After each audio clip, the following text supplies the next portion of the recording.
The grand hall of the United Earth Embassy gleamed under the soft blue lights. Hundreds of diplomats from both Earth and the Meridian Empire gathered for the historic first contact ceremony.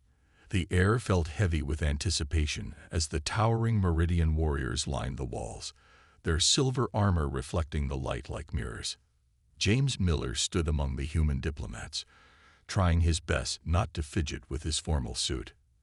At 32, he was one of the youngest members of the diplomatic corps, chosen mostly for his background in sinolinguistics.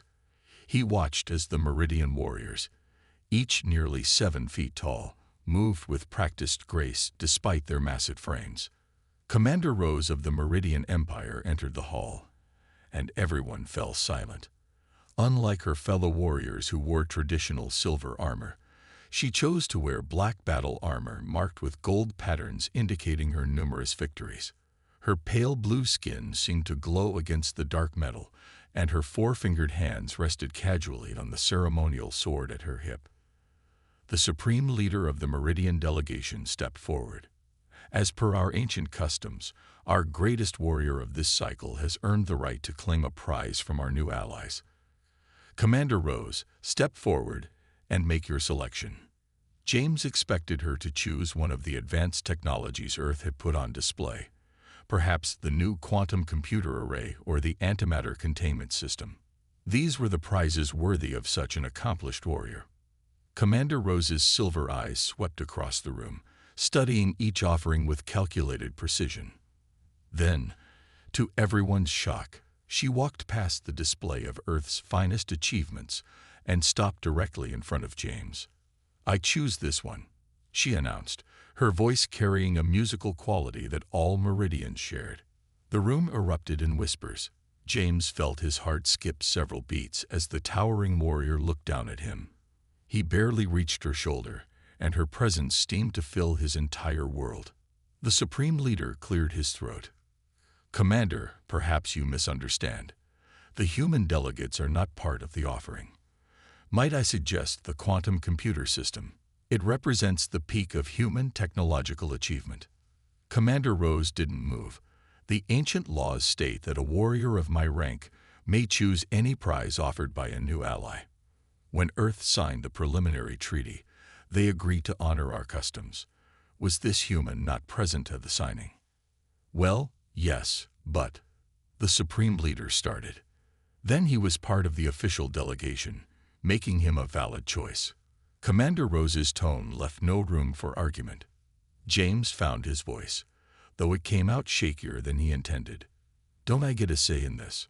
The Meridian warriors around the room made a sound that might have been laughter. Commander Rose looked down at him with what appeared to be amusement. "Your leaders already gave their word. Would you have them break a diplomatic agreement during our first official meeting?" James looked to his superior, Ambassador Thompson, who gave him an apologetic shake of the head.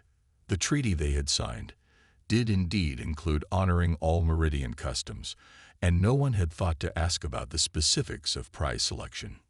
"Pack what you need," Commander Rose told him. "You will be leaving with my fleet in 3 hours." As she turned to leave, James caught a glimpse of something in her expression, not the triumph or arrogance he expected, but something closer to satisfaction, as if everything was going according to plan. The human diplomats rushed to his side as soon as she left, offering apologies and promises to find a way out of the situation. But James barely heard them. His mind was too busy trying to understand why the most decorated warrior of an advanced alien civilization would choose him over any of Earth's technological marvels. As he packed his belongings in a daze, he couldn't shake the feeling that he was about to become part of something much bigger than a simple diplomatic ceremony. Whatever Commander Rose's reasons, they had to be more complex than they appeared. He just hoped he would live long enough to find out what they were. Little did he know, this was just the beginning of a story that would change both human and Meridian civilization forever. Life aboard the Meridian flagship, Star Piercer, was nothing like James had expected. His quarters, while alien in design, were spacious and comfortable. But the whispers followed him everywhere he went. On his 3rd day aboard, James walked through the ship's main corridor, trying to ignore the towering Meridian warriors who stopped their conversations to stare at him. Their silver eyes tracked his movements, and their whispers grew louder once they thought he was out of earshot. "Did you hear? She keeps him in the royal wing," one warrior said to another. "A waste of space. I heard humans can't even lift half their body weight," another replied.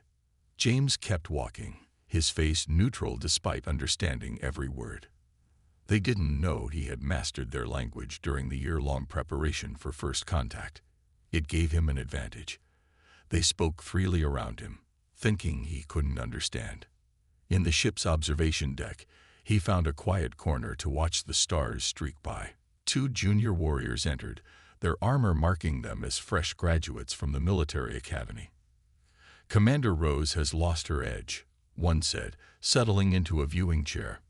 "First, she refuses 3 combat promotions. Then she spends months studying Earth transmissions. And now this, choosing the human as her prize. Maybe it's some kind of joke," the other suggested, "to show how far above them we are." "No, I saw her in the training hall yesterday. She was showing him our star maps, teaching him about our navigation systems, like he's some kind of student, not a prize." James absorbed this information carefully.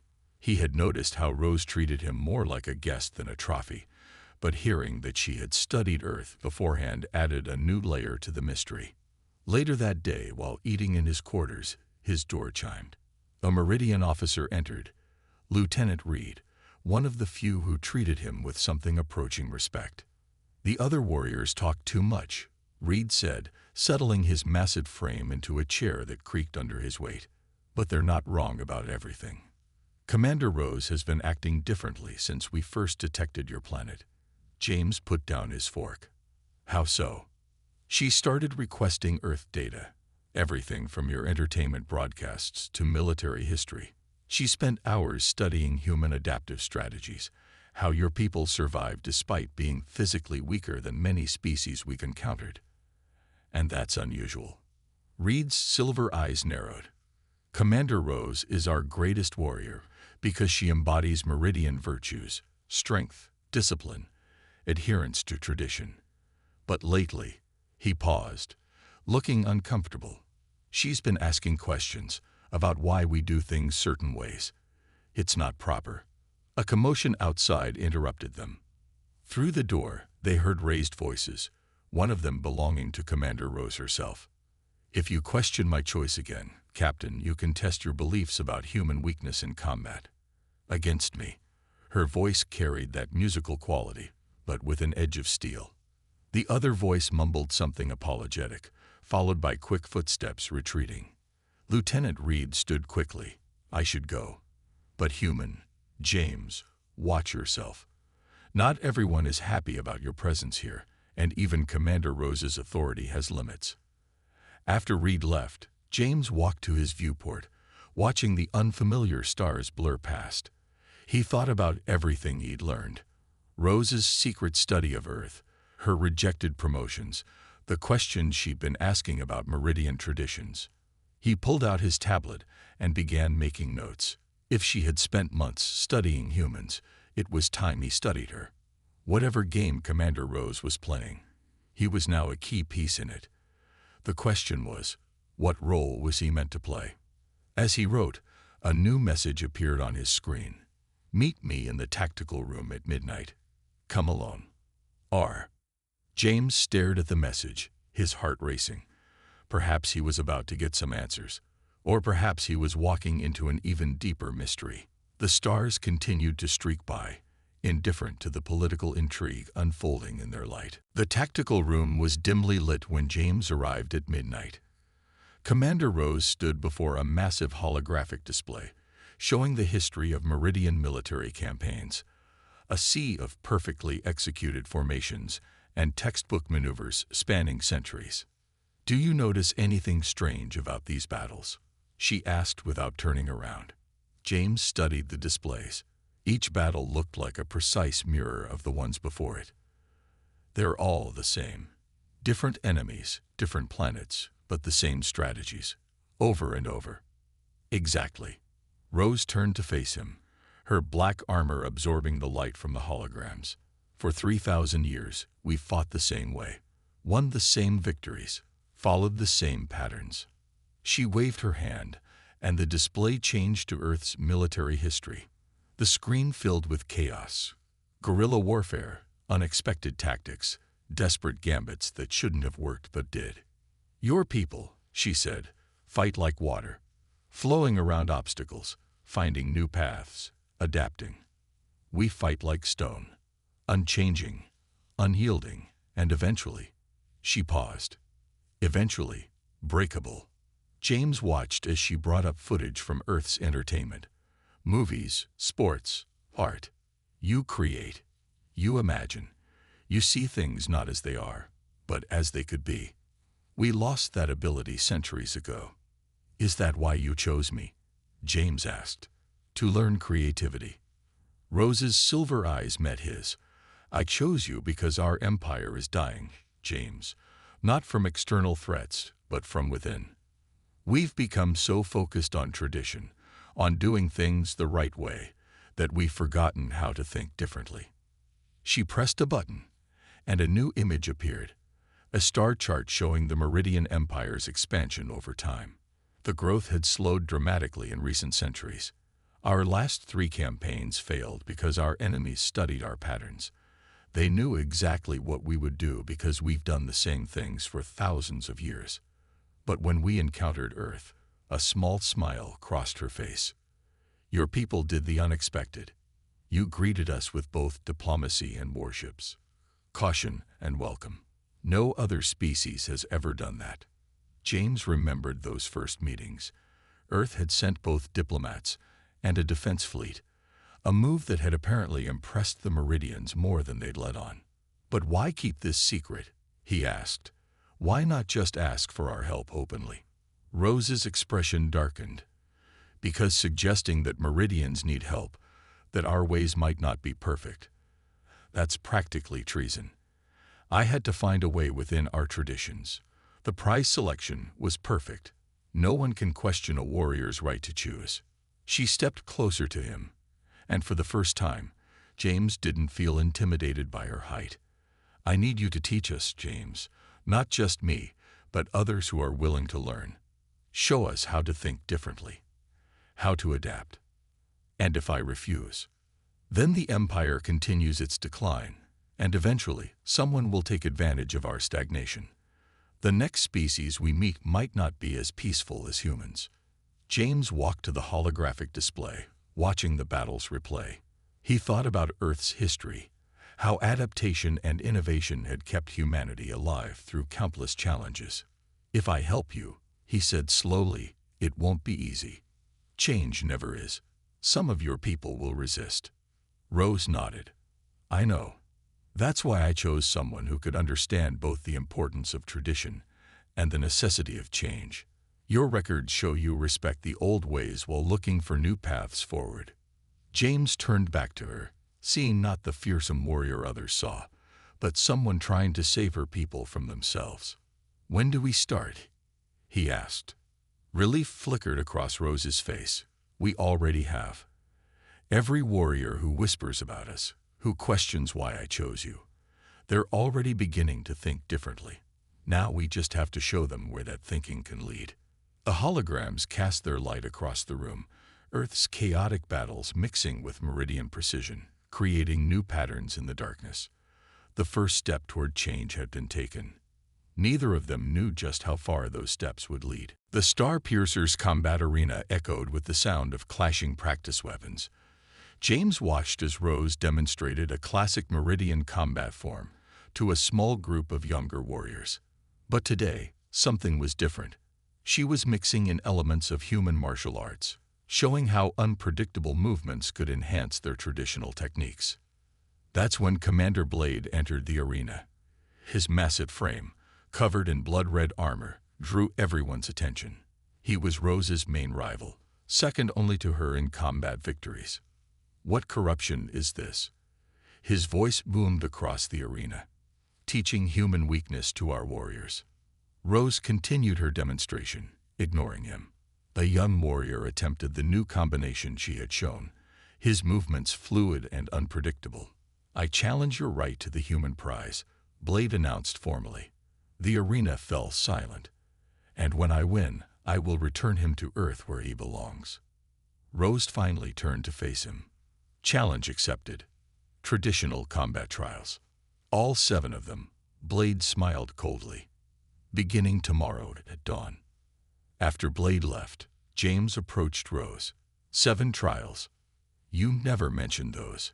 "Because they haven't been used in centuries," she replied, putting away the practice weapons. "They're meant to test not just combat skill, but tactical thinking and leadership. And if you lose, then you go back to Earth, and everything we've worked for these past weeks dies with our effort." She led him to a private training room. "But we're not going to lose." Through the night, James and Rose planned. He shared everything he knew about unconventional tactics, while she explained the details of each trial. Dawn came too quickly. The first trial was straight combat. No weapons, no armor. The arena was packed with spectators. Blade fought exactly as the ancient texts prescribed. Rose didn't. She used human boxing footwork, moving in patterns that confused her larger opponent. When Blade charged, she used his momentum against him, a basic judo move that sent him crashing down. First trial. Rose's victory. The second trial involved weapon combat. Blade chose traditional weapons. Rose picked up 2 short batons, similar to human eskrima sticks. Her unprecedented choice caused murmurs in the crowd. She won through speed and unexpected angles of attack. The third trial was tactical simulation. Blade set up his forces in perfect meridian formation. Rose scattered her units in what looked like chaos, but was actually inspired by guerrilla warfare tactics. The simulation ended with Blade's forces surrounded and defeated. Fourth trial. Leadership test. Each commander had to guide a team through an obstacle course. Blade's team moved as one unit, following his every command. Rose let her team members think independently, adapt to problems, find their own solutions. They finished first. The fifth trial tested strategic planning. Blade presented a traditional siege plan. Rose demonstrated a hybrid approach combining meridian power with human ingenuity. The judges, though confused by her methods, couldn't deny their effectiveness. The sixth trial was endurance combat. Here, Blade's traditional training served him well. The fight lasted hours. But Rose had learned from human sports about pacing and conservation of energy. She outlasted him, barely. The final trial dawned on the third day. It was a full combat simulation with all available resources. The arena's holographic systems created a massive battlefield. Blade deployed his forces exactly as Meridian doctrine demanded. Rose did the unthinkable.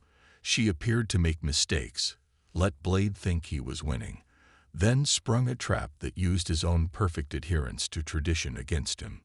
When the final simulation ended, the arena was silent.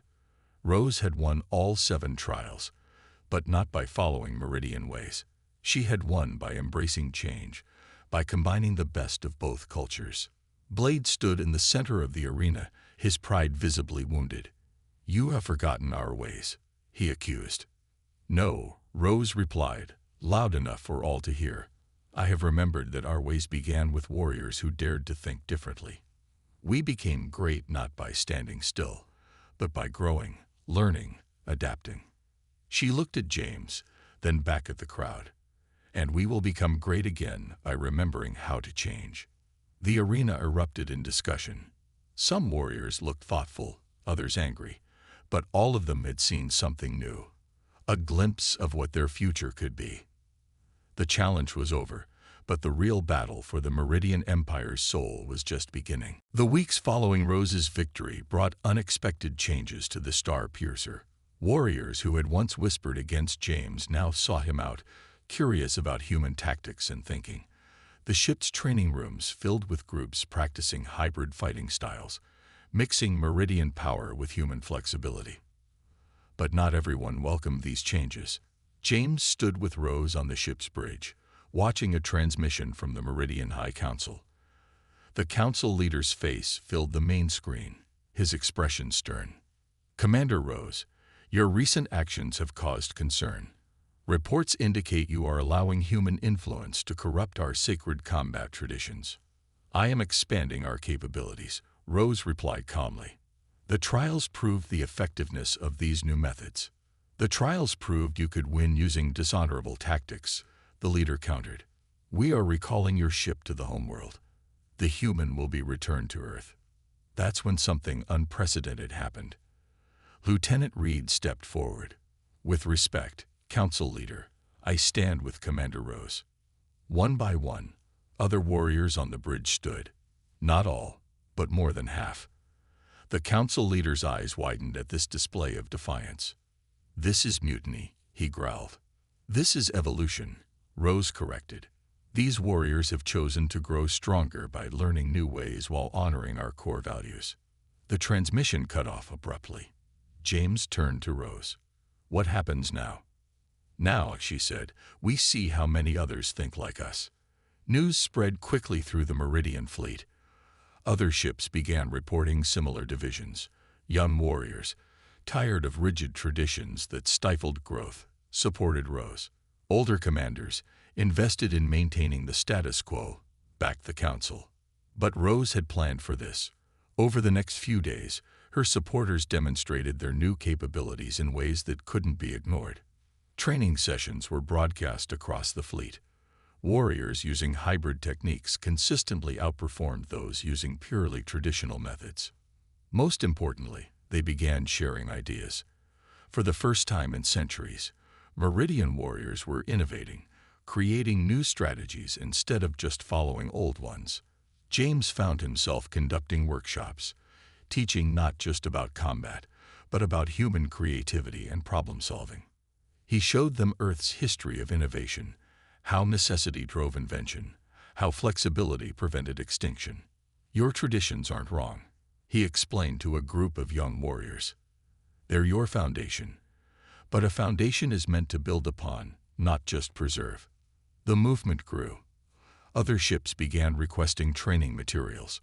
Warriors started challenging their commanders to demonstrate why the old ways were better.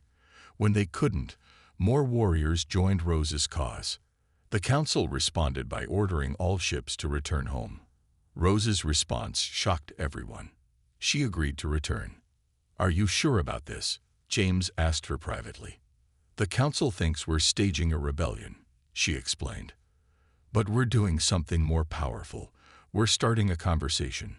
Every warrior who has seen these new possibilities will carry them forward, whether the council approves or not." As the Starpiercer led the fleet home, Rose gathered her supporters. "We won't fight unless forced. We'll show them a different kind of strength, the strength to change, to grow, to become better while honoring who we are." The movement had taken on a life of its own. Warriors began calling themselves the New Wave, embracing change while respecting tradition. They wore small blue bands on their armor, the color of Earth's oceans, symbolizing adaptability and constant motion. James watched all this from Rose's side, amazed at how his selection as a prize had sparked such fundamental change. The Meridian Empire was transforming, not through violence or rebellion, but through this simple act of questioning, learning, and growing. As the homeworld grew larger in their viewport, Rose turned to James. Ready to meet the council? He nodded, knowing that whatever happened next would determine not just his fate, but the future of an entire civilization. The revolution had begun not with weapons, but with ideas. And ideas, as humans well knew, were the hardest things to stop once they started spreading. The Meridian capital city stretched across the horizon, its crystal towers reaching toward the purple sky. The Starpiercer docked alongside dozens of other warships, their crews divided between traditionalists and New Wave supporters. James stood before the High Council chamber's massive doors, Rose at his side. The chamber could hold thousands, and today it was packed. Warriors from across the Empire had come to witness this confrontation. "Remember," Rose whispered, "whatever happens, we've already won. The changes have begun." The doors swung open. The council sat on elevated platforms, looking down at the gathering. James noticed how their ornate armor seemed more decorative than functional, a sign of how far they'd drifted from their warrior roots. Commander Rose, the head counselor's voice boomed. You stand accused of endangering our society by introducing foreign influence into our sacred traditions. How do you answer? Rose stepped forward. I stand accused of making us stronger, of remembering that our ancestors became great not by standing still, but by adapting and growing. Angry shouts erupted from the traditionalist section. But then something unexpected happened. A young warrior stepped out from the crowd. The commander speaks truth, she shouted. I've trained in these new ways. They make us better warriors, not weaker ones. More voices joined in. Warriors began sharing their experiences, how combining human adaptability with meridian strength had improved their capabilities. The council leader raised his hand for silence. This human has poisoned your minds. Guards, remove him. A squad of elite guards moved toward James. Rose stepped in front of him, but James gently moved her aside. I request the right of demonstration, James announced, using an ancient meridian law he'd studied. Let me prove the value of change. The chamber fell silent. The right of demonstration was rarely invoked, but deeply respected. You wish to fight our guards? The council leader laughed. No, James replied. I wish to show you something more important than fighting. He pulled out a small device and projected a hologram in the center of the chamber. It showed Earth's history, not just wars, but evolution. How creatures adapted to survive. How civilizations rose and fell. How those that refused to change eventually disappeared. Your empire is great because your ancestors dared to be different, James continued. Each tradition you hold sacred was once a new idea. Someone had to be first to try it, to change what came before. He switched the projection to show meridian history, revealing how their tactics had become increasingly rigid over time. Your enemies study your patterns now. They know exactly what you'll do because you never change. But the universe doesn't stand still. Either you adapt, or you die, Rose finished, like countless species before us who thought they were too perfect to change. The chamber erupted in debate. Warriors argued passionately on both sides. But something was different now. They were discussing ideas, not just following orders. The council leader stood, his face dark with anger. This ends now. Guards, remove both of them. Any who resist will be charged with treason. That's when the unexpected happened. The guards didn't move. The guard captain removed his helmet. With respect, council leader, we too have seen the wisdom in these new ways. We will not help you destroy our future. One by one, warriors throughout the chamber removed their helmets or placed blue bands on their armor, showing their support for change. The council leader looked around, realizing he was losing control. In desperation, he pressed a button on his platform, a signal to orbital defense platforms to target the gathered ships of Rose's supporters. But nothing happened. Looking for this, Lieutenant Reed stepped forward, holding a control crystal. We learned from humans about having backup plans. The council leader slumped in his seat, defeated not by violence, but by the very change he feared. James watched as the chamber descended into intense discussion, warriors and council members alike finally talking about the future instead of just preserving the past. The crisis wasn't over, but its nature had changed. Now it wasn't about stopping change, but about how to guide it. And that was a challenge both humans and Meridians could face together. 1 year after the crisis in the council chamber, James stood on the observation deck of the newly commissioned starship Evolution. The vessel represented everything the reformed Meridian Empire had become, powerful Meridian engineering enhanced by human-inspired adaptability. Rose joined him at the viewport, her black armor now bearing both traditional victory marks and the blue band of the new wave. The first graduating class is ready, she said. Together, they headed to the Academy ceremony hall. Inside, young warriors from both Meridian and human worlds trained together in the Empire's first joint military academy.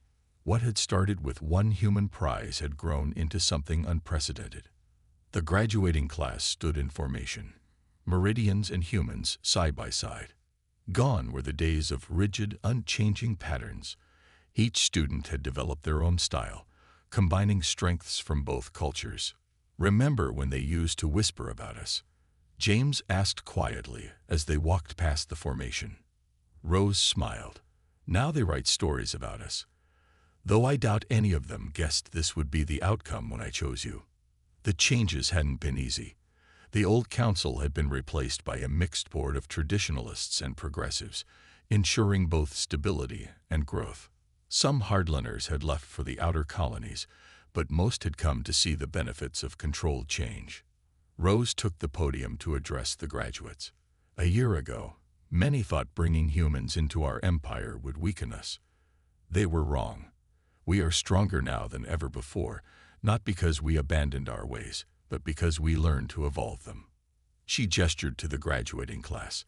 "Each of you represents what we can become when we combine the best of both worlds. Meridian strength and discipline, human creativity and adaptability. Together, we are more than either of us could be alone." James watched the ceremony with pride. Each graduate had developed unique combinations of fighting styles and tactical approaches.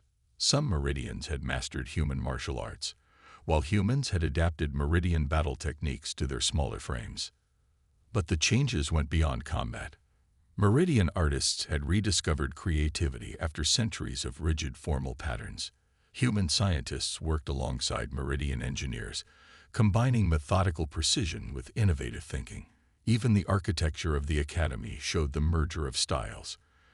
Traditional Meridian crystal spires now flowing in organic, human-inspired curves. After the ceremony, Rose and James walked through the academy gardens, where earth plants grew alongside Meridian crystal trees. "The outer colonies have requested training programs," Rose said. "Even the hardliners are starting to see the advantages. And the other alien civilizations. Some are worried, others are interested. The Centauri have already asked to join the academy next year." They stopped at a memorial that had been erected in the garden. It showed a human figure and a Meridian warrior standing together, with words in both languages. "Change is not the enemy of tradition.